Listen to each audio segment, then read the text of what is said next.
Então, eu fui presa em 1967 e já tinha, nessa altura, tinha tido duas pequenas detenções sem grande importância, uma das quais na crise académica de 62, por alturas do Dia do Estudante, que se vão agora celebrar os 50 anos. Digamos, detenções sem importância, mas a minha vida começou muito cedo, quando eu entrei na faculdade, a ser muito ativa, sobretudo no plano associativo. Entrei na faculdade e fui diretamente para a Associação da Faculdade de Ciências, a militar na associação, digamos assim. Depois, isto por 57, caí em cima de uma crise académica do Decreto 40.900 e, portanto, logo aí fiz a minha tarimba de militância associativa. Entretanto, veio a campanha do Humberto Delgado, fui relativamente ativa na campanha do Humberto Delgado, para a presidência da República em 1958, e entretanto casei-me com um ativista, um dirigente das associações de estudantes, da Reunião Interassociações da RIA. Ele era secretário-geral naquela altura, e era militante do Partido Comunista e, portanto, muito ativo. Era jornalista do jornal República. Portanto, tudo isto contribuía para eu desenvolver a minha vida a partir da juventude muito em torno dos problemas criados pelo regime, na falta de direitos, etc. Entretanto, por razões várias, que não podemos estar aqui a desenvolver, porque a minha vida, de facto, dava a ficar aqui a falar até daqui a 3 dias, ele teve que partir para o exílio e eu fui um mês depois. A companhia fugiu numa noite para o exílio, porque foi denunciada e, portanto, corria o risco de passar o resto da vida na cadeia. E, portanto, eu segui um mês depois, fui ter com ele a Paris. E vivemos durante 3 anos em Paris, entretanto, até 1965. Entretanto, ele adoeceu, ficou com cancro, morreu. Portanto, foi autorizado a vir morrer a Portugal com a condição posta pelo diretor da PIDE de que viesse exatamente um mês antes de morrer, que não podia vir. E eu tenho escrito sobre isso bastante. Pronto, e assim foi, de facto, ele morreu um mês, entramos no dia 3 de novembro e ele morreu no dia 2 de dezembro. Portanto, morreu de cancro. Eu retomei a minha atividade política em Lisboa, em Portugal. Logo que foi possível ter um contacto com o Partido Comunista, de que eu já era militante nessa altura, envolvi-me logo em atividades, sobretudo a favor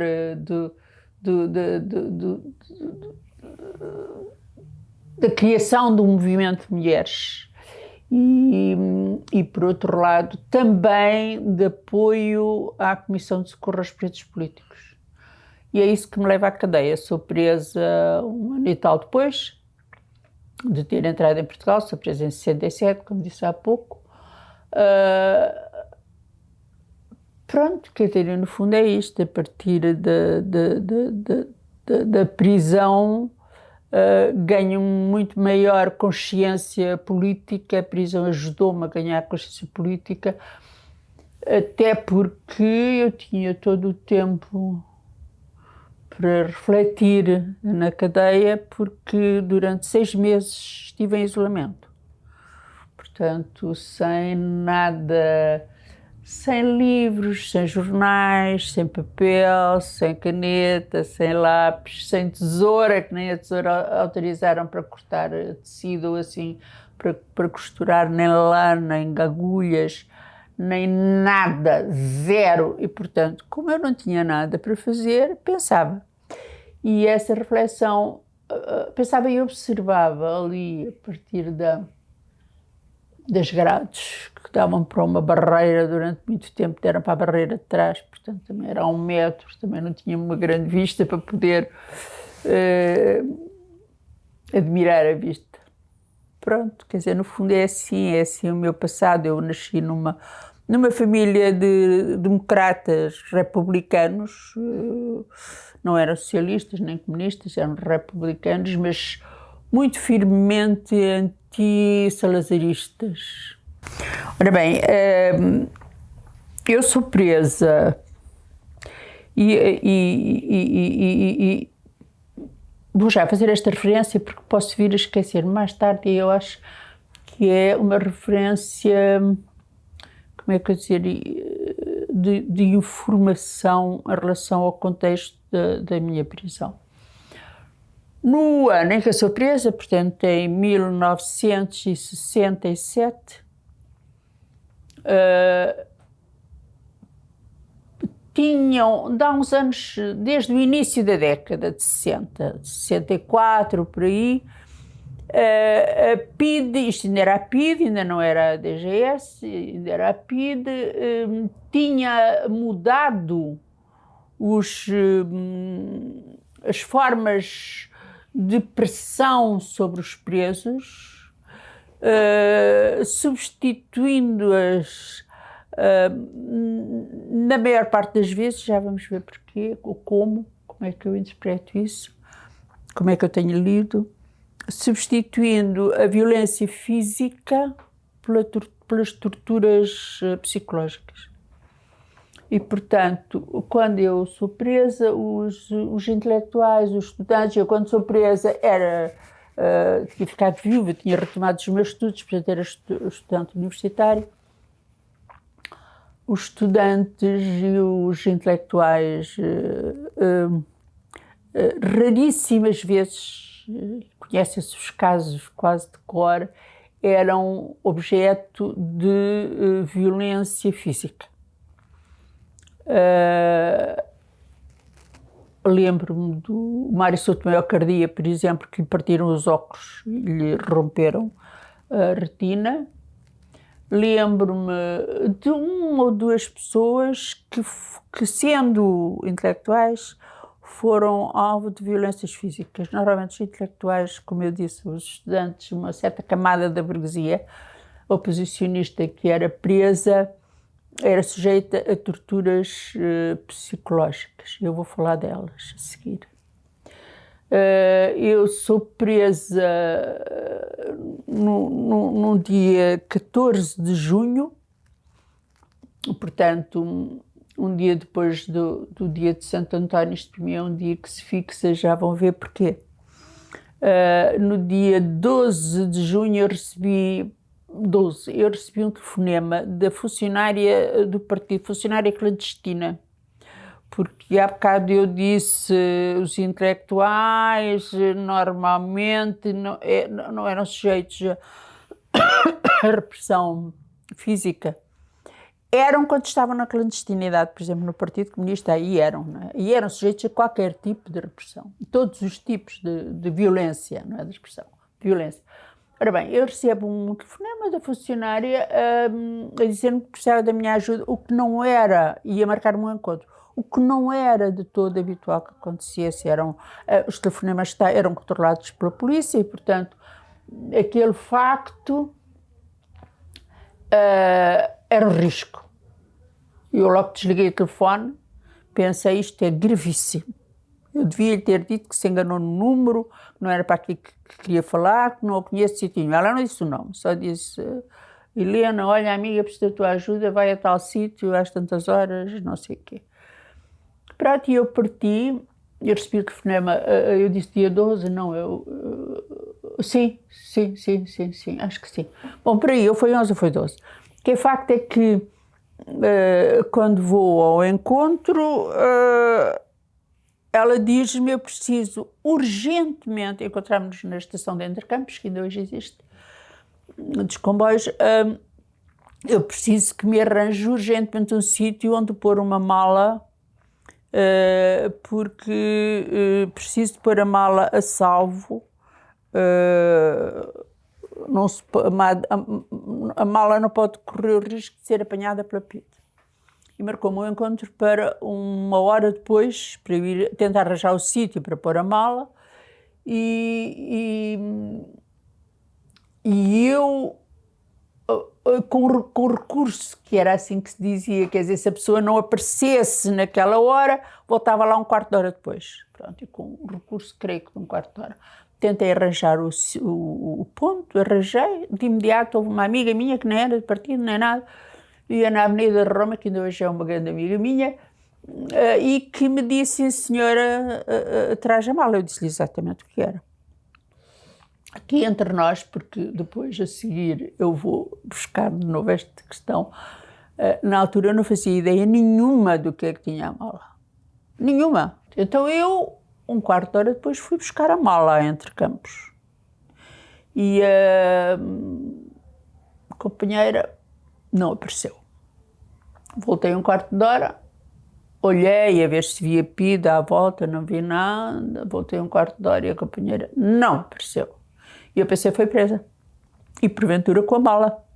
E portanto larguei para a minha casa tentar limpar tudo o que tinha em casa que pudesse levar à minha prisão.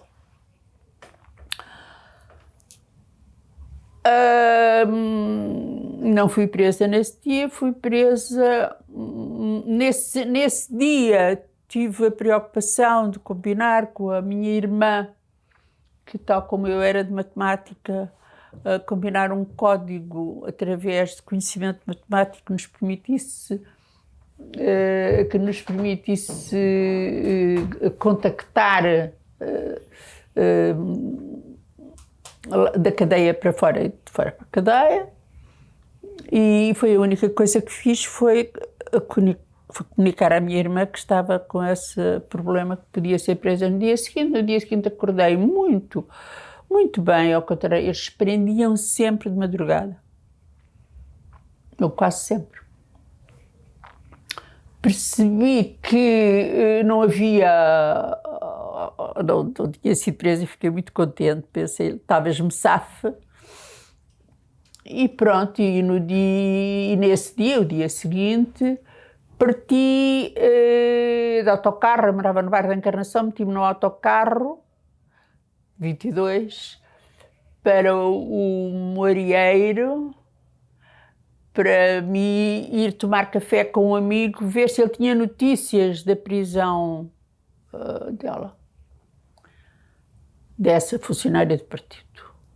E, portanto, quando chego ao Arieiro e saio do autocarro,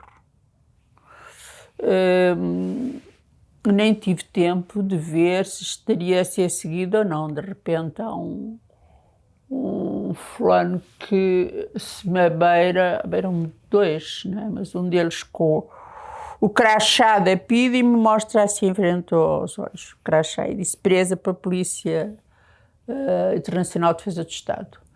E eu, tal como era na altura de norma, orientação do partido, até aos gritos, a dizer: presa para a PIDE. Porquê? Para dar a conhecer às pessoas que a PIDE estava a prender. Telefonem para a minha casa, para a casa da minha família, e dei o número de imediato. Curiosamente, telefonaram. A solidariedade era muito grande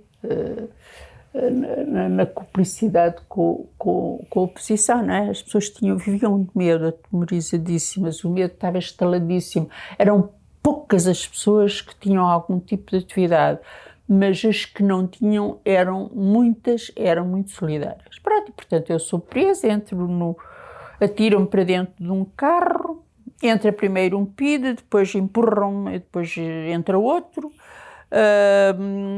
E quando o PIDE da frente, que é ao lado do motorista, dá instruções para o trajeto, eu percebi que aquele devia ser um inspetor muito falado, em que eu ouvia muito falar, que era um inspetor Mortágua. Pensei, isto é um Mortágua. Estou feita. Que era assim. tramado. Bom, mal tive tempo de pensar isto, e não tínhamos chegado do Arieiro, isto foi no Arieiro que o autocarro parou. E eu reparei na altura que ia um outro carro atrás de nós, portanto vinham 2 carros a seguir. Mal entrei no carro, o PID da direita, era verão, era junho, e eu levava uma saia mais ou menos assim, porque não se usava ainda mini saia, mas eu era assim um bocadinho para a frentex e portanto usava umas saitas para o curto. E o PID da direita mete-me a mão assim. E eu dei-lhe um safanão de todo o tamanho e senti um nojo, uma coisa horrorosa. E o PID da esquerda, assim metutez, ria-se, a rir-se. E o inspetor voltou-se para trás e só disse: juízo, meninos. Bom, um nojo. Sei que, pronto, chegámos a António Maria Cardoso, à sede da PID, e eu lembro-me de ter respirado fundo quando saí do carro, saí de dentro, aqueles 2, foi mais o que me absorveu naquela altura, foi a libertação daquele nojo de gente. Pronto, e portanto começaram os interrogatórios, começou o interrogatório, o primeiro interrogatório completamente inócuo, como é que se chama, onde é que mora, fotografia assim, fotografia assado. A única pergunta: é membro do Partido Comunista Português? Eu disse: não sou, não tenho nada a ver com. E acabaram ali o interrogatório. Levaram-me para Caxias e lembro-me de a chegada ao Forte de Caxias, a entrada na cela, creio que 66. Até hoje não sei se era 66 ou era 68. Nunca tive ainda a preocupação de ir à Torre do Tombo, se fosse à Torre do Tombo, via isso. De ir ver isso. E lembro-me quando entrei na cela, sem nada, não é? Fui presa na rua, portanto não levava nada. Lembro-me de quando fecharam a porta, a guarda fechou a porta, e eu lembro-me de pensar: pronto, a partir daqui sou eu e mais eu, e é a solidão, e é o solitarismo, e é o estar só, e é o estar presa. Presa é isto. Pronto, vamos ver. Este é o primeiro quadro. Eu logo que entrei ali apercebi-me, ou pronto, eu não apercebi-me, foi logo que fui presa. Eles não me falaram nela, a funcionária, mas eu rapidamente percebi que ela estaria presa, portanto, eu estava, mas ela também estava, não é? E o meu grande desejo era que ela não falasse, que ela não me denunciasse, não confirmasse que eu tinha alguma coisa a ver com a mala, ou com ela, ou com não sei o quê. No segundo interrogatório, fui a interrogatório outra vez, aí uns dias poucos depois, voltaram-me a colocar as mesmas questões, uma coisa muito ténue: conhece fulana assim assim, disseram um nome.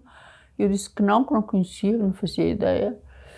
Esteve num encontro entre Campos, e eu disse certeza que não estive. Eu estava de luto pelo meu marido.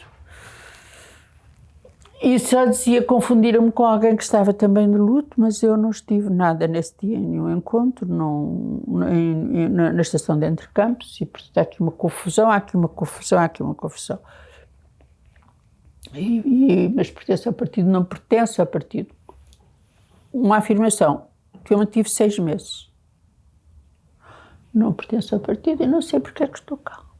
Ponto. Portanto, aí durante uns dias, portanto, tinha voltado do segundo interrogatório, depois voltou um terceiro interrogatório. Ao terceiro interrogatório eu percebi que ela tinha falado. E pensei, falando ou não, eu não tenho outra defesa. A minha defesa é dizer que isto é tudo um engano. Portanto, vou fazer um teatro de todo o tamanho, mas vou manter esta versão. Porque eu sei que no momento em que eu diga, porque eles depois começaram a tentar puxar por outros lados, que era, então, mas não pertencia ao partido, mas tinha alguma atividade na oposição? Não, não tinha. Nada. Estive em França, porque o meu marido estava exilado, porque se eles sabiam nada. Mas não tinha, a minha atividade é estudar, não sei o quê, não tinha nada. Eu percebia que no momento em que eu respondesse, pegando numa das pontas que eles me davam, eu perdia o controle sobre o resto das questões que eles poderiam colocar. Portanto, fui dizendo que não. E, entretanto, quando percebi que a dada altura, percebi que a outra pessoa que estava ligada a mim e a ela, com uma das outras duas pessoas que estavam ligadas a mim, uma delas estava presa, estava na minha frente, já na cela. Aí eu tive a confirmação que ela tinha falado, de facto. Via pela frincha da porta, eu descrevo isso no livro que escrevi.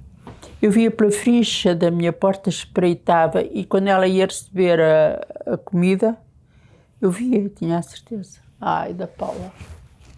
Então, quando eu vi que ela estava presa, de certeza que a funcionária clandestina tinha falado. Pronto, e portanto, há uma altura, digamos que por gosto, que eles deixam de me levar sequer para interrogatórios. Deixaram-me secar, que é o termo. A pensar, ela vai ceder quando cá vier, vai falar, porque deixaram-me secar sem nada, sem me autorizarem nada. Não ia ao recreio. Eu tive 6 meses sem ver o sol, não ia nada, pronto. E, portanto, eles pensaram, ela vai, certamente há um momento em que ela vai ceder, pressionada pelo isolamento. Pronto, não contaram com uma coisa que, por um lado, eu era e ainda sou, e era muito teimosa.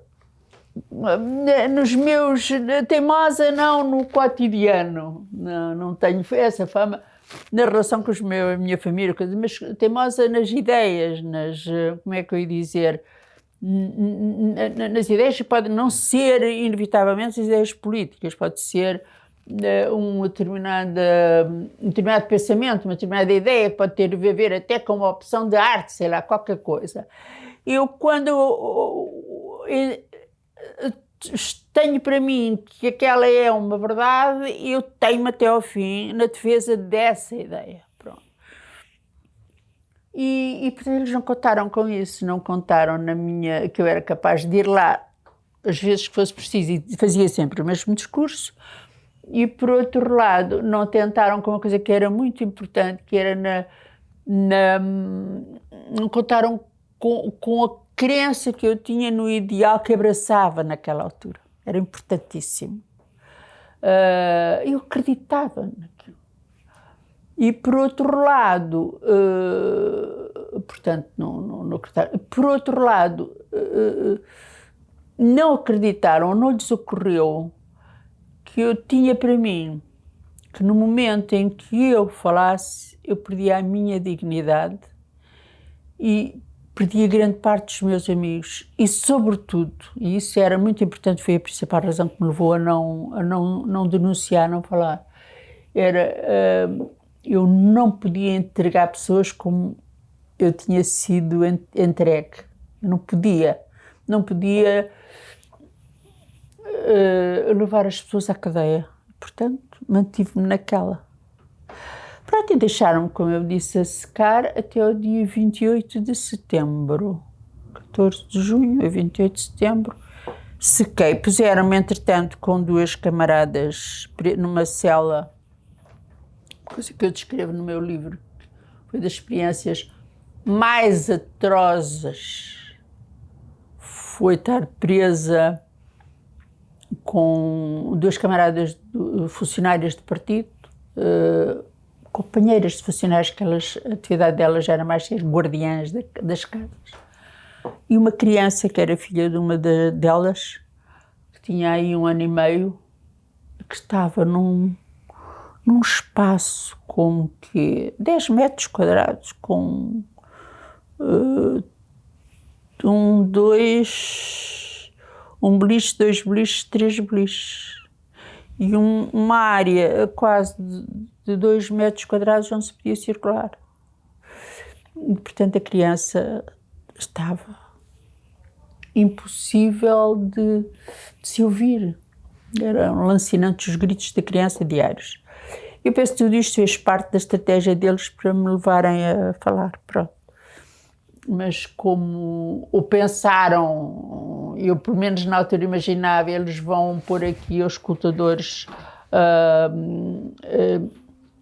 microfones ou assim, e vão ver as nossas conversas. Porque o facto é que qualquer uma de nós teve imenso esse cuidado, não falava do que a tinha levado a ser presa. E aí, ao fim do mês, tiraram-me e voltaram a pôr sozinho. Pronto. Portanto, no dia 28 de setembro, uns bons meses depois, tal como eu previa, eu desejava, eu estava mortinha. Isto é um bocado difícil de explicar hoje em dia, mas eu estava morta porque me levassem para a tortura, porque ia despachar aquilo. Eu sabia que tinha que ir. Era uma inevitabilidade, então que seja o mais depressa possível. E nunca mais, e nunca mais, e nunca mais. E todos os dias eu acordava e pensava, é hoje. E nada, é nada. E não me levavam, quer dizer, durante 2 meses, sim, 2 meses não me levaram sequer para interrogatório. Um belo dia, a guarda, como de costume, abriu a porta e disse, nem abriu a porta, abriu o postigo e disse, arranje-se para ir a Lisboa, que era a frase. Pronto, e isto foi logo de manhã, e eu lembro-me de ter, já era setembro, já havia alguma temperatura, alguma baixa. Lembro-me de ter posto meias e lembro-me de ter posto nas algibeiras um maço de cigarros e parti para António Maria Cardoso com eles. E aí começou. Aí sim eu vi o que era, ao vivo e em pessoa, a repressão fascista da PIDE.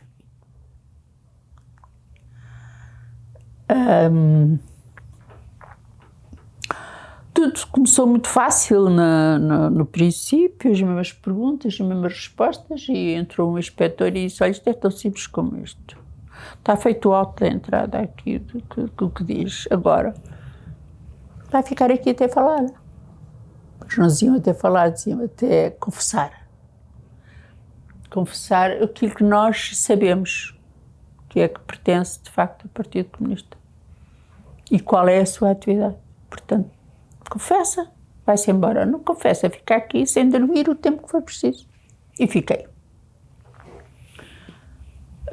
Fiquei com aquele quadro do costume, que era a gente da PIDE que é que vigiava, e os inspectores que entravam, um inspetor que entrava de tempos a tempos, ou os agentes da PIDE que também entravam, um bocado para ameaçar, não sei o quê. E fiquei, contei depois, porque na altura perdi um bocado a noção, mas depois foi muito fácil contar, por causa das visitas.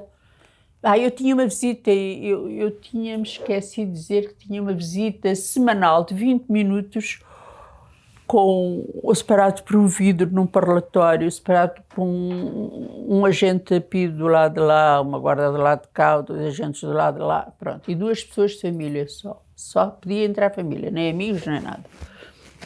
E família próxima, era sempre a minha mãe e a minha irmã que iam. E portanto, quando começam os interrogatórios, começam exatamente no dia em que eu tive a visita, portanto, levam-me, não de manhã, eu há bocado disse de manhã, e na verdade deve ter sido à tarde, lá está, é das tais coisas que eu esta distância já não sei. Porque a única coisa que eu me lembro é que me levam a seguir à visita, a visita era de manhã, que me levam a seguir à visita para contarem com o tempo entre as duas visitas, que era uma semana. Mas depois trouxeram-me antes, e eu descrevo isso também no meu livro, ou no meu livro, em algo escrito que fiz, já nem sei. Sei o seguinte, isso tenho a certeza, é que a dada altura eu comecei a sentir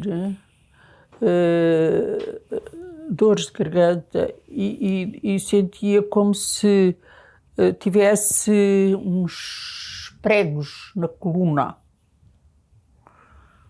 E, portanto, queixei-me a ver se eles me levavam de volta para Caxias, não é? Porque, entretanto, entravam os PIDs, vinha o PID, vinha com a máquina de escrever, o interrogatório, e a frase era sempre a mesma, eles fechavam a mala e iam embora e voltavam depois.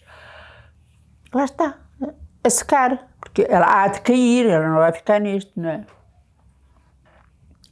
Quando comecei a sentir-me muito mal, os pés inchados e não sei o quê, pronto, é uma cena que eu descrevo no meu livro, porque tenho presente, é que ao fim de 24 horas eu estava a pestanejar, o que é estranhíssimo, a cabecear, o que é estranhíssimo, porque eu era jovem e a gente fazia noitadas, quer dizer, como, era mesmo uma coisa psicológica, não é? Portanto, a pestanejar, e elas tinham, as PIDs estavam na frente, na mesa, tinham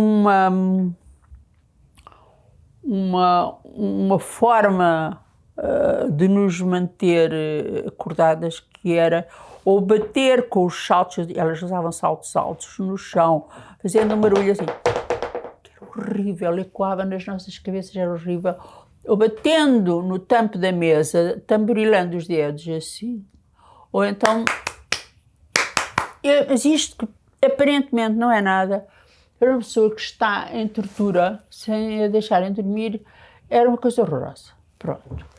E, portanto, eu, da altura, achei que podia ter alguns momentos de sono, de dormir, e, portanto, do canto onde estava com a secretária, com a agente na frente, para o outro canto em diagonal, que era muito pouco, a sala de interrogatórios, que ela era pequena. Eu fazia aquela diagonal, mal me levantava e lhes virava as costas, eu fechava os olhos até dar a volta. Era um prazer enorme. Aquele 2 metros, 2 metros e meio que eu dormia, era um prazer enorme. Dava a volta e abria os olhos. Pronto. Mas a PID Madalena topou e disse-me: acabou a cadeira. Curiosamente, trataram-me sempre por você e não por tu. Só na saída é que me trataram por tu.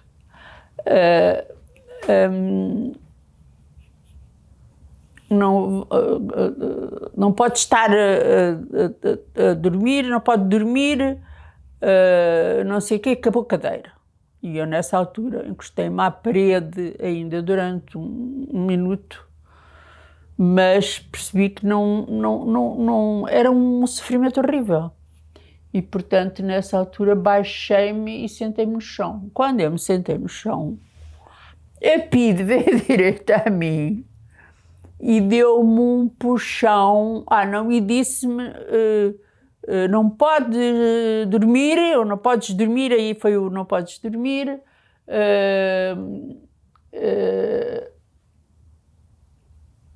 não podes dormir, não podes fechar os olhos, não podes dormir. E eu respondi, que é uma coisa espantosa.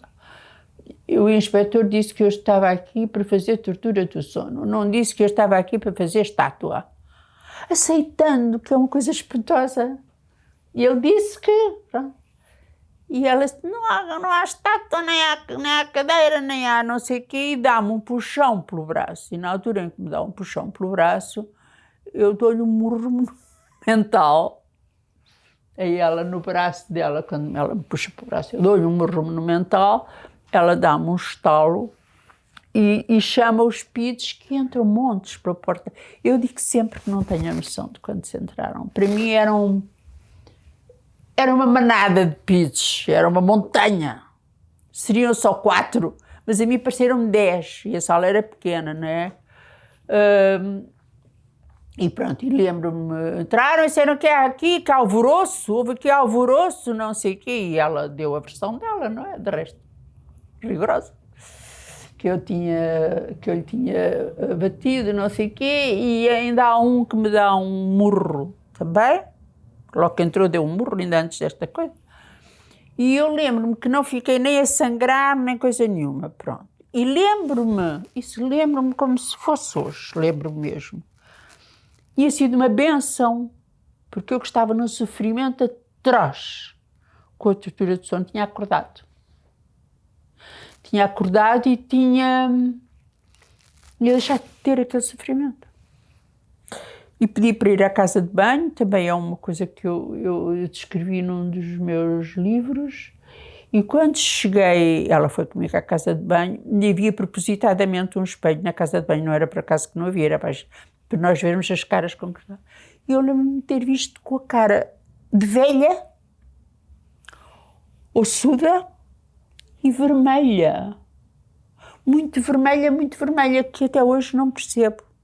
Alguém há tempo me deu a explicação de que provavelmente eu teria os olhos raiados de sangue e por isso me via vermelha.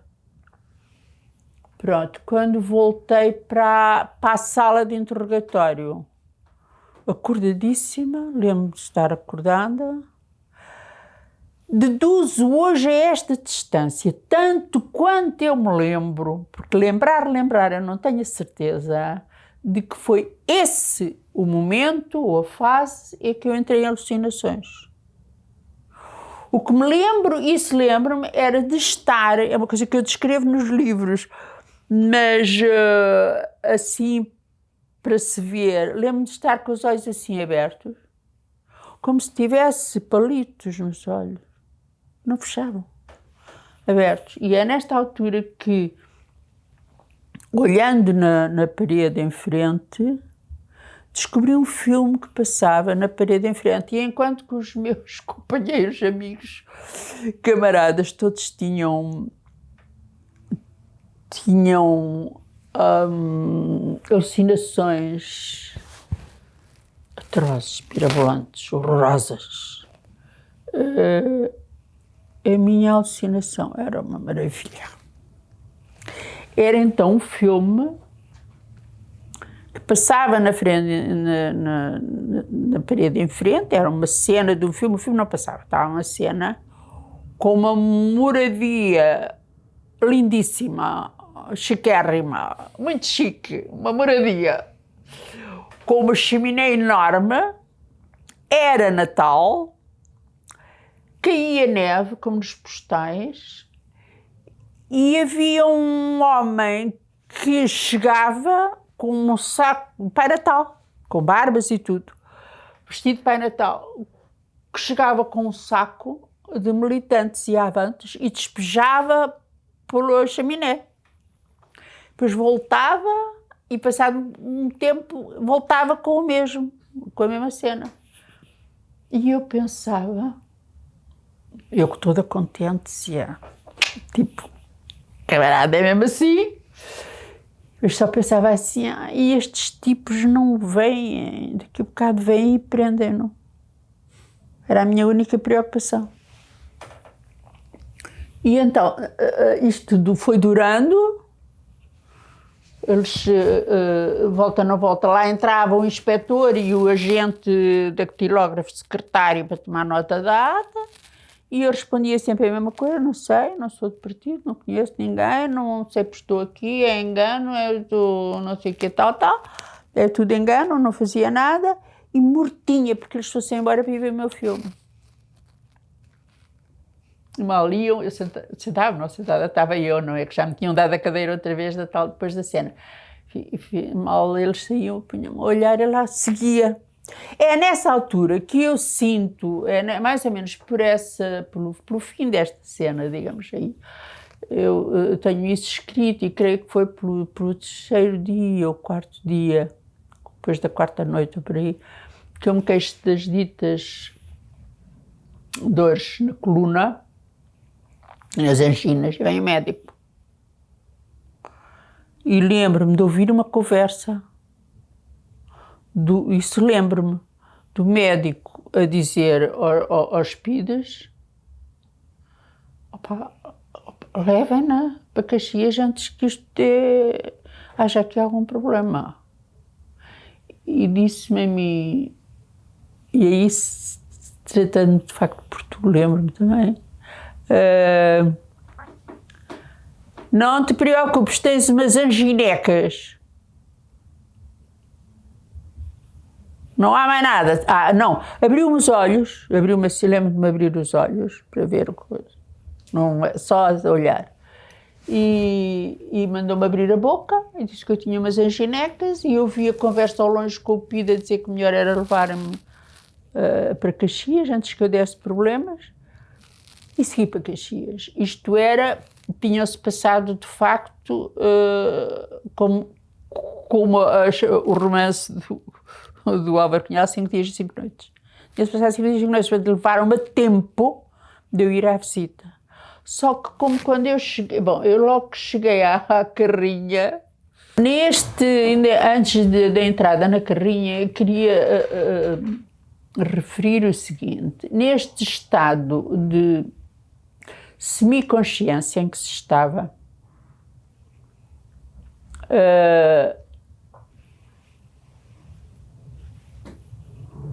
houve alguma coisa que se me manteve sempre, que foi, eu não vou falar,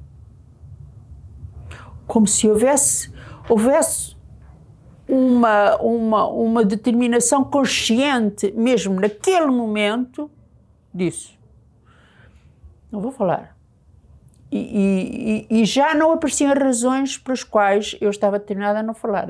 Era a determinação de não falar. E, por outro lado, aquilo que no princípio da tortura do sono me apareceu como alguma coisa que me atemorizava, que era a ideia de que me iam dar alguma coisa para beber ou para comer, que me ia levar a falar, isso desapareceu. E eu passei a beber e a comer. Pouco, não tenho essa ideia de beber, mas lembro-me de me ter desaparecido esse medo. Isto é, ganhei confiança na minha própria determinação de que não ia falar, pusessem o que pusessem. Imagino eu, não sei, imagino eu agora a esta distância. Ora bem, quando entro na carrinha, porque há aqui nestes processos há sempre algumas memórias que ficam, que nos dão certezas, e se há a certeza que eu tenho de que vinha completamente alucinada quando regressei a Caxias, foi uma cena que se me gravou, porque ela própria também é anedótica, que é quando entro na carrinha, como é que se chama isto? No pátio interior da sede de António Maria Cardoso. Entro na carrinha, lembro-me que creio que com uma PIDE atrás, ou uma PIDE e um PIDE, mas ao meu lado ia uma PIDE, uma agente. E à frente iriam para aí 2 agentes e um motorista. Eu fiquei de resto na viagem com a ideia de que eles iam buscar alguém para interrogatório. Portanto, iam-me levar e iam trazer alguém. Uma ideia vaga.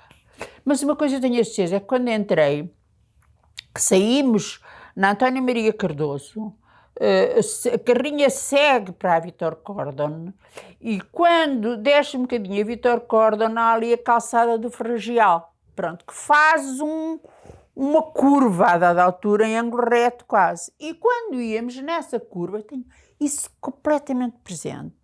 Eu pensei, isto vai-se virar de patas para o ar, de rodas para o ar, a carrinha. Isto está inclinadíssimo. Eu tive a sensação de que aquilo estaria inclinado a 45 graus, carrinha. E, portanto, Embora fosse nosso hábito e nossa orientação nunca falar com eles, nunca. Nem com as agentes que me vigiavam, nunca troquei 2 dedos de conversa, elas tentavam, eu nada. Nem com os motoristas, nada, não se devia ali falar nada, mas eu ia tão preocupada com aquilo que pensei, isto é porque era para o meu lado, leva uma roda em baixo. E meti um dedo, lembro como se fosse hoje da rede de ferro, eu meter um dedo, bater nas costas do motorista e dizer assim, isto vai com uma roda em baixo. E ele responder-me, com uma roda em baixo vais tu. Tu é que vais com uma roda em baixo. E rirem em galhofa. O médico tinha acabado de chegar, sair lá na sala, antes de eu ir para a carrinha, e eu fiquei com a ideia, na altura, de que de facto estava com um grave problema, ele é que não me dizia, na coluna, porque eu tinha aqueles ferros que continuavam a queimar-me, como se fosse a picar-me. E lembro-me quando cheguei à cela, entrei, arranjei, pensei, eles trouxeram-me já para me levar para o hospital, porque eu estou muito mal, eu sinto que estou muito mal. E então peguei num saco de plástico, daquelas coisas que a família levava por semana, tinha lá um saquinho de plástico. E lá está, esta é uma das coisas que eu não sei se ainda me lembro com pormenor, ou se me lembro de ter falado nisto já tantas vezes, porque a cena é impressionante. Que é, lembro-me de ter metido dentro do saco de plástico umas calcinhas, umas cuequinhas, um maço de cigarros, mais uma vez, e uma pera que estava por ali, porque penso, vou para o hospital, não sei quanto tempo lá vou estar. E nessa altura toquei à campainha para chamar a guarda e disse à guarda, eu estou à espera que me levem para o hospital. Quando ela abriu a porta, quando veio eu estava sentada na borda da cama, e quando ela abriu a porta, disse, que é? E eu disse, eu estou à espera que me levem para o hospital. E ela disse, não vai ao hospital nenhum. Como é que eu ia dizer? Eu nunca fui maltratada pelas guardas, por nenhuma guarda. Não fui maltratada. Também não fui protegida, nem havia razão nenhuma para isso, nem nada, mas fui sempre tratada com alguma delicadeza e até com alguma humanidade, digamos. A guarda ouve-me, quando eu disse que vai para o hospital, não vai para o hospital nenhum, e volta a fechar a porta, eu continuo na borda da cama à espera, e ela volta com um púcaro, que eram as púcaros em alumínio, com água e com um comprimido na mão, e disse-me, vai tomar este comprimido e vai dormir, vai-se deitar. Está dispensada pela direção da cadeia de receber o jantar hoje. Vai-se deitar. E eu lembro-me disso, me lembro de parte da cena de ter ido às gradas, que eram para trás, para a barreira. E eu costumava, ao fim do dia, trocar só 2 palavras rápidas com as companheiras que estavam ao meu lado.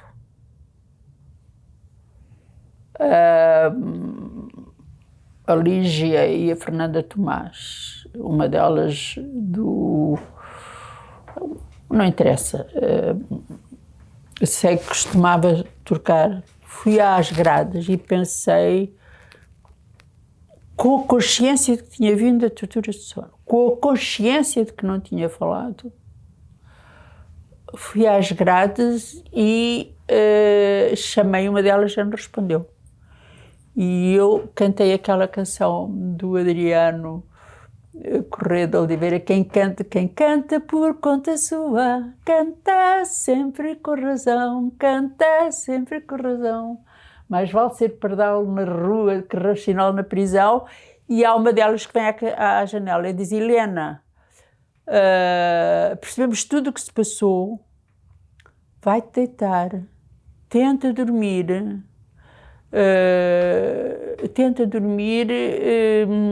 vai-te ser difícil, mas tenta dormir, tenta descansar, tenta dormir. E eu só preocupei-me em passar a ideia de que não tinha falado, que não tinha traído ninguém, que toda a gente devia estar sossegada. Não me lembro exatamente em que termos o fiz. Sei que me fui deitar, lembro-me que devo ter adormecido, ao contrário da recomendação, devo ter adormecido, e no dia seguinte, quando acordei, que elas abriam a porta para acordar e não sei o quê, lembro-me de quando entraram e que eu dei por elas, na minha cama havia, no meu beliche, né? O lençol onde eu estava deitada era todo ele vermelho, havia um banho de sangue enorme. E lembro-me de guarda ter dito qualquer coisa, não se preocupe, nós vamos mudar a roupa. Isto às vezes acontece. E uma frase qualquer do género, a natureza reage.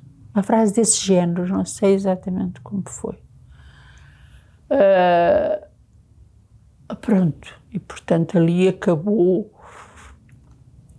o pior capítulo da minha passagem pela cadeia de Caxias, porque depois já se segue, havia de se seguir a visita no dia seguinte, que eles trouxeram ou nesse dia, ou no dia seguinte, era uma quinta-feira, e não levaram. E depois eu percebi, não levaram porque eu não estava em condições de ir, quer dizer, a minha família ia reparar. Tanto assim que só fui uma semana depois, portanto fui 15 dias desde a última vez que tinha ido, à visita, e quando fui estava a minha irmã e a minha mãe, como sempre, não é? E a minha mãe só disse, minha filha, o que é que te fizeram? Eu não fazia ideia, eu podia ter estado doente. O que é que te fizeram? E eu disse o costume, qualquer coisa assim, e a guarda que estava atrás de mim disse, acabou aqui a conversa. E a minha irmã disse qualquer coisa do género, a conversa pode ter acabado, mas ela tem, e ela depois repetiu sempre isso, ela tem menos 10 quilos, o que é que te fizeram para ela ter menos 10 quilos? Pronto, e portanto a visita acabou por, continuou, depois lembro-me que a visita de facto continuou. Mas assim, mas depois da guarda ter refilado. Das pessoas que eu conheço, não quer dizer que não tenha havido, deve ter havido imensas ou várias, mas das pessoas que eu conheço, quem sou amigo, ou conheço, ou conheci alguma vez, não me lembro de ninguém que tenha tido a experiência de estar 6 meses, ninguém da minha geração, digamos, gerações de tal, de estar 6 meses em regime de isolamento, assim, isto é, não ir ao recreio, não ver ninguém, não estar com ninguém, com presas, com nada, não sair, porque podiam-me levar ao recreio sozinha, a ver o sol, apanhar sol, não. Recreio era lá um espaço onde eu nunca fui, ainda hoje não sei descrever porque nunca fui. Não me lembro de ninguém que tenha estado sem recebendo só uma carta por semana, claro, visada pela censura, a censura interna da direção da cadeia, sem poder receber nada do exterior, nada que não fosse roupa ou a comida completamente escortanhada, para ter a certeza que não entravam nada que pudesse cerrar as grades ou isso, mas não deixaram entrar. Eu levava a vida a fazer cartas à direção da cadeia para me autorizarem, por isso fui de degrau em degrau, pedi para entrar livros, proibido, entrar jornais, proibido, entrar papel para escrever, proibido, entrar papel de carta, davam uma vez por semana, uma folha de papel de carta e uma esferográfica que eu devolvia quando acabava de escrever. Nada. Depois passei à fase de querer lã para tricotar e agulhas, nada, não autorizado. Linhas e pano, nada, não autorizavam.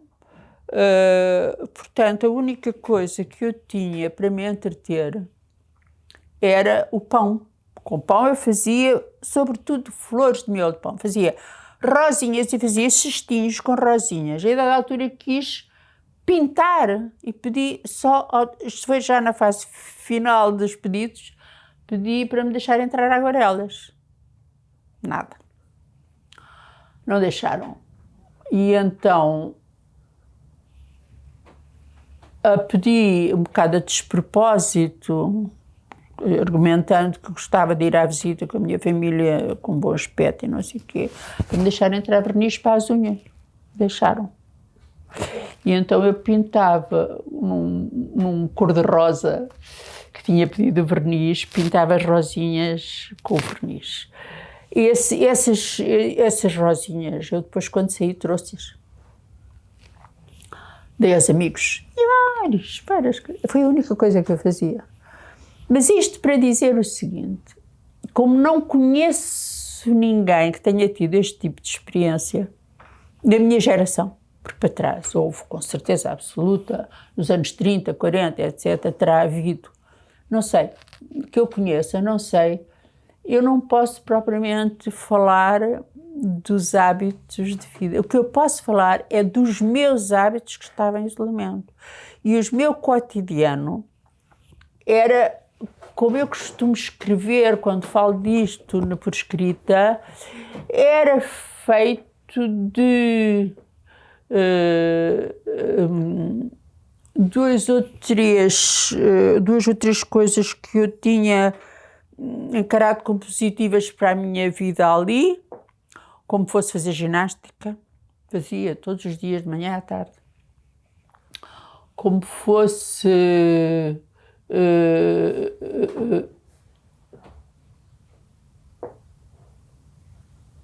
além de fazer ginástica. Houve um mês que eu estive voltada para a frente numa cela, mas só uma cela voltada para a frente e nessa altura podia ver o que se passava na autoestrada e era um entretenimento. Porque para trás, isto tem a ver com o meu dia-a-dia, havia uma barreira, portanto, a 1 metro e pouco das grades, havia uma barreira de terra e cimento, no cimo da qual, a uns 3 metros de altura, passeava um guarda nacional republicano, né, da Guarda Nacional, que passeava para vigiar o forte. Portanto, eu dali não só via uma nesga de céu e entretinha-me imenso a olhar para a barreira. Porque a barreira, sendo de terra, naquela zona à minha frente, depois é que passava assim a pedra, tinha florzinhas que cresciam e que eu via crescer todos os dias. Umas florzinhas amarelas, assim pequeninas, lembro-me muito bem. E tinha formigas que andavam por ali na terra, pronto, em carreiros, e depois eu observava o movimento delas. À parte disso, o que eu fazia era estar deitada sobre a cama a pensar. E, entretanto, a porta era em madeira grossa, tinha umas frinchas, e eu entretinha-me imenso a pelas frinchas tentar descortinar as pessoas que estavam na cela na frente. E entretinha-me imenso a pôr o ouvido junto à porta e ouvir os movimentos do corredor, para tentar perceber se estava a entrar alguém de novo, preso, ou se as guardas falavam. E eu estava muito junto à porta de saída daquele corredor, ao gradeamento, e, portanto, a porta estava sempre a abrir e a fechar, e as guardas que estavam ali numa secretária a falar com quem entrava, e eu ia imenso ouvir. Fora disso, como disse, as companheiras que estavam ao lado, a Fernanda e a Rita, ao fim do dia, enquanto elas distribuíam o jantar, porque como eu estava ali ao pé da secretária, não tinha grande margem a poder falar, mas já àquela hora a gente trocava duas ou três coisas, duas ou três frases. O meu cotidiano era isto, eu não posso falar do cotidiano na cadeia como testemunho. eu sei como era, mas sei pelos outros, de os ouvir, não é? E o meu testemunho é este.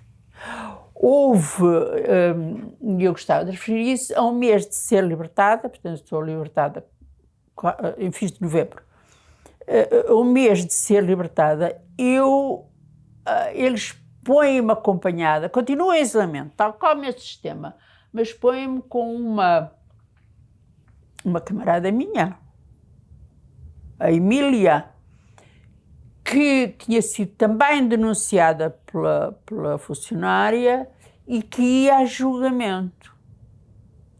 Portanto, eu suponho que me puseram para ver se ela me convencia a falar. Pronto, era uma última tentativa. O que eu sei é que, quando eu vou à Torre do Tombo ver o meu processo, descobri que há uma carta, nesta altura, poucos dias antes de eu sair, há uma carta do diretor da PIDE, Silva Paes, para o Ministro do Interior, a pedir que, excepcionalmente, está lá a carta, o meu prazo de interrogatório fosse prolongado dos 6 meses, era ilegal, mas com autorização, muito legalistas que eram, do Ministro do Interior, para prolongarem por mais tempo, porque ainda tinham a expectativa de poderem concluir alguma coisa. E isto porquê? Porque tal como quando eu saí, ao ponto a que tínhamos chegado, dentro daquele tipo de legalidade que eles gostavam de evocar, eu não ia a julgamento. Porque a funcionária tinha falado, certo, era uma prova. Mas a outra camarada, a Aida Paulo, não tinha falado, tinha recusado, tinha dito que era tudo mentira, que não sei o quê, que nhó. A terceira camarada, que era a Manuela Bernardino, não chegou a ser presa, porque como eu não falei, a Aida também não, ela não foi presa. A Bernardino é hoje do MT, é hoje de secretariado do Partido Comunista Português. Não chegou a ser presa e, portanto, como eles só tinham um testemunho, quando assim era, precisavam de 2. Um testemunho e a confirmação do próprio, ou 2 testemunhos. Como só tinham um, eu não ia a julgamento. Portanto, julgaram tudo por tudo, pedindo ao ministro autorização para prolongar, e o ministro recusou. Recusou para não abrir coisas, para não abrir exceções, ou assim, creio eu. Eu só depois de sair é que eu percebi, muito tempo depois de sair, eu diria mesmo que só depois de 25 de Abril, é que eu vim a perceber que a dita da mala era tal, como eu tinha dito há bocado, a mala de explosivos, e, portanto, eles estavam ansiosos porque eu desse um testemunho mais concreto sobre os tais de explosivos. Pronto, e, portanto, há um dia que me chamam e que me dizem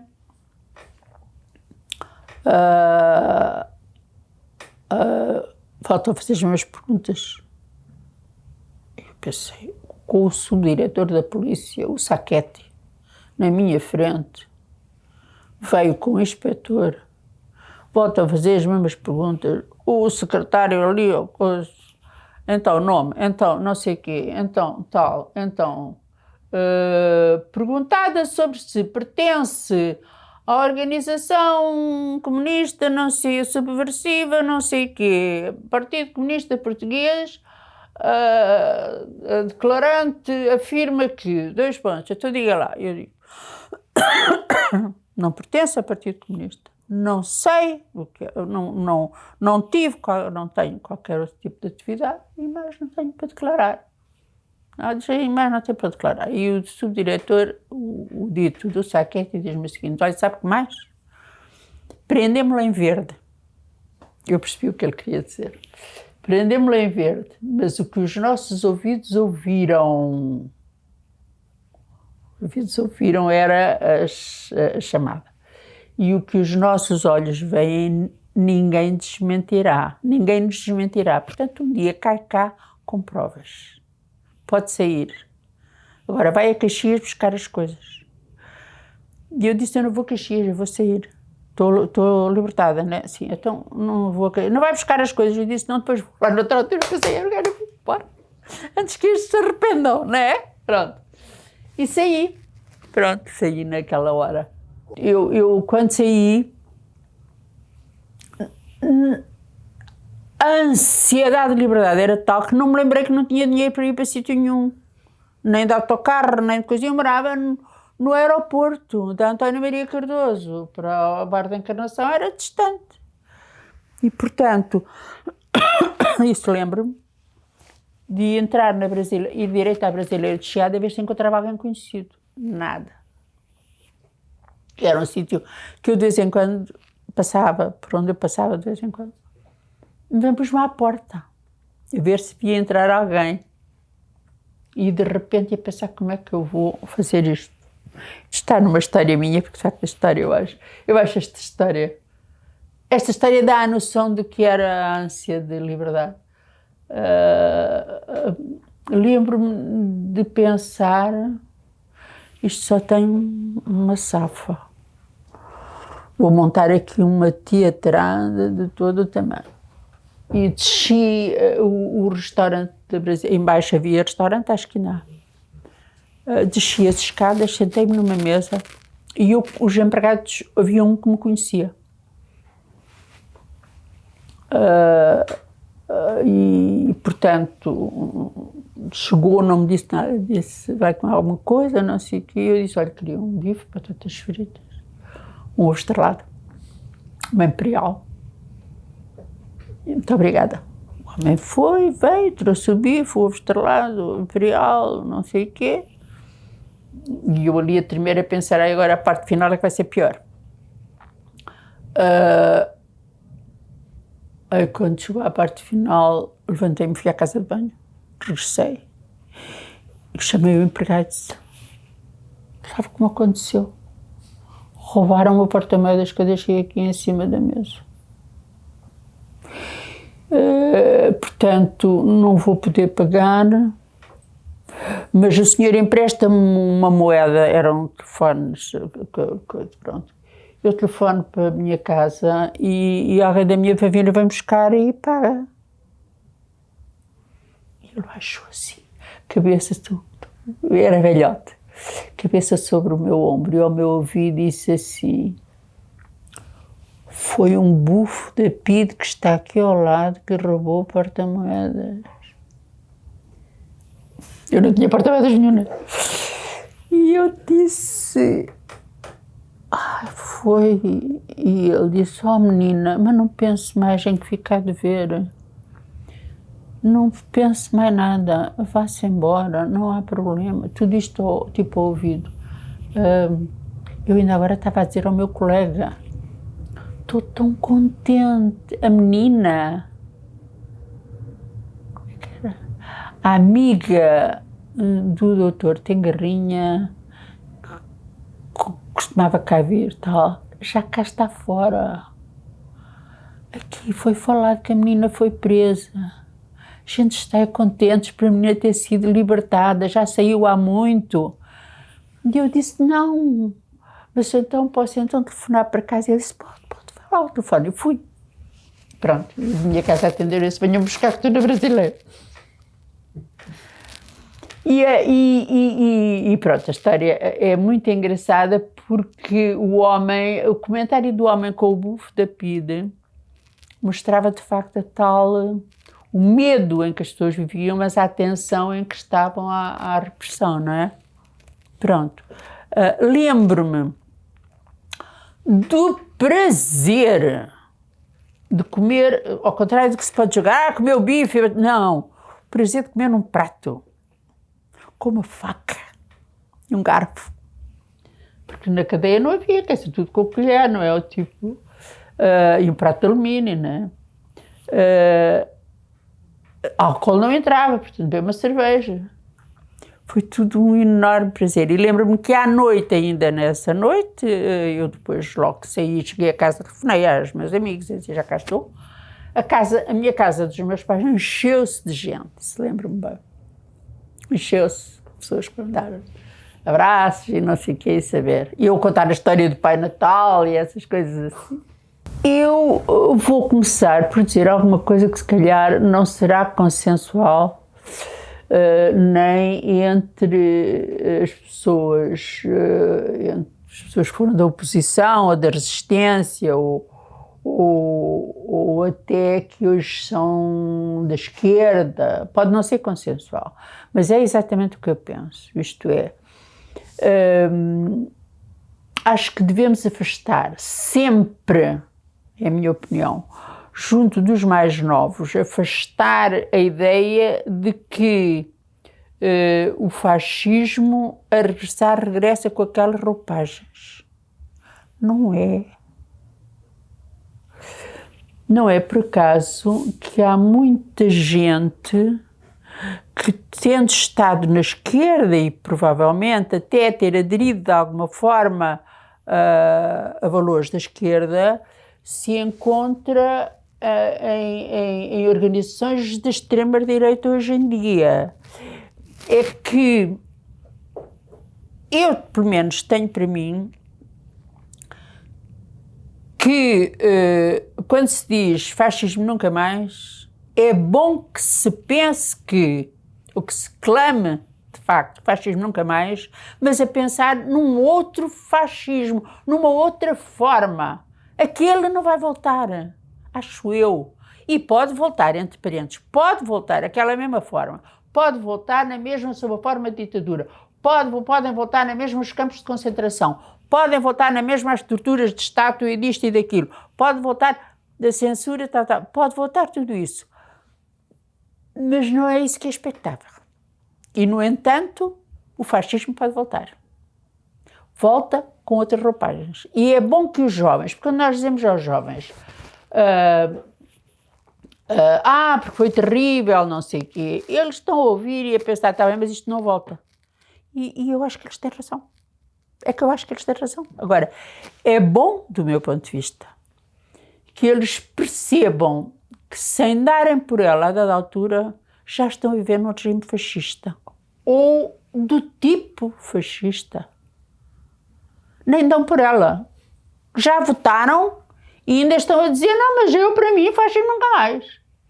Bom, ora bem, e no entanto, eu acho, tenho essa opinião, senão eu não andava tão metida em tanta coisa que tem a ver com a memória do fascismo, que é importantíssimo passar a estas gerações mais novas a memória do que foi o regime de ditadura no qual vivemos. É importantíssimo, porque pelo menos estão atentos. Isto para mim, a experiência do Brasil é paradigmática. Eu tenho amigos no Brasil que votaram no Bolsonaro, que só mais tarde vieram a lembrar-se que a ditadura na qual tinham vivido podia repetir-se. E porquê? Porque eu expliquei mal, porque estes amigos são mais jovens e, portanto, não conheciam as linhas mestras da ditadura. E, portanto, achavam que aquilo não ia acontecer. E eu acho da maior importância dar a conhecer às gerações mais novas o que foi, chamemos-lhe ou não fascismo, não interessa para mim, mas dar a conhecer o que foram as prisões fascistas, como os campos de concentração. E não é falar sempre do campo de concentração de Tarrafal, foram inúmeros os campos de concentração em Angola, em Moçambique, etc. Dar a conhecer o que foram as formas de censura. Há um conjunto de coisas que caracterizaram o regime do Estado Novo, de ditadura do Estado Novo, que é bom que os jovens conheçam para estarem atentos hoje a que, com outras rouparias, aquilo mesmo pode voltar. Se não conhecerem, não se apercebem disso. É isso que eu acho. O que é que... Acho que isto as escolas podiam ter um papel extremamente importante e não têm, porque eu acho que, de facto, portanto, o que é a minha opinião, não é que faltem programas explícitos sobre o que foi a ditadura. Bem explícitos, está bem explícito no programa. Mas acho que as novas gerações de professores, eles próprios não viveram esse período. Portanto, para eles é história. E como história, tão importante é a implantação da República, como é a ditadura do Estado Novo, é história. E por isso a escola não está a responder bem a esta preocupação de retomar a memória. Da mesma maneira, acho eu, as questões da cidadania, portanto, os deveres de cidadania, os direitos. Há uma coisa, só para terminar, para mim é determinante, tão importante como recordar o que foi o fascismo, é dar consciência a esta geração do que está na Constituição Portuguesa. É dar-lhes consciência de que, se não preservam a Constituição, correm o risco de perder a democracia. E a democracia perde-se numas eleições. E estou a pensar, obviamente, nas próximas. Perde-se numas eleições. Basta haver uma maioria de direita aberta à extrema-direita e aos valores da extrema-direita. Porque uma das coisas, só também para terminar ainda, assim, sobre a Constituição, que mais me confrange ouvir da parte dos novos, dos mais novos, é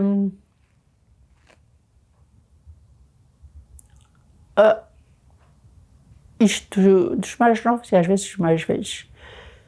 Isto é um novo fascismo. Nós, como é que é, ouvimos, eu ouço tantas vezes essa frase, que é estamos como no fascismo, nada se adiantou. Isto é perigosíssimo, porque nós estamos em democracia. É má, tem defeitos, etc, não é? Tem muita coisa que tem que ser corrigida. Tem que se levar de novo a democracia no caminho da verdadeira e ampla democracia. Mas dizer que isto é igual, não é. Pronto, era o que eu queria dizer.